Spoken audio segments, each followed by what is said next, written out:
Yan, may bago na naman akong kasama. Medyo malayo-layo rin, kaya nagbuta na siya.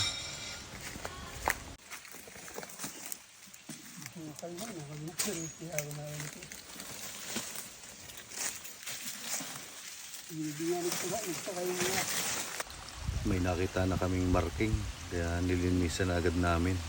Ito pala siya, kamay pala siya.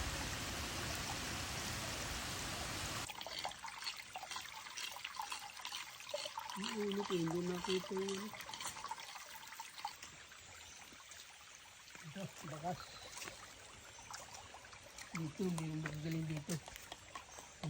Sabi ng isang napaparito, yun huy ka ay nasa layon. Kung may kalapit na layon, ang layon ay yung labak. Sabi ho nung nagtingin dito, nasa layon ika yan. ang nakabaon daw dito ay nasa layon. Mayroong Sa talon. May layon, hindi talon, layon. Yung layon doon, pag yung mga cruising. Ay baka ho yung kurusing doon na. Oo, yung labak doon. Tapos yan.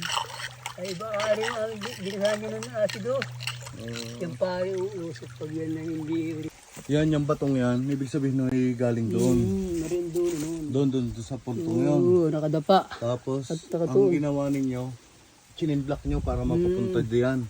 Yan, sabi yung ano. Ayun pa. Umihit siya, bumaligtad. Bumaligtad, tapos hinilan nyo papunta riyan. Hindi namin kaya. Pagkabaligtad, dyan na ho talaga pumunta yan. Hindi yan yung kinukutpit namin ni pare, yung ilalim. Ayun yung ano, parang... Ayan, mukhang buo. Ayun. Nagtatawag nga dito paghapon na.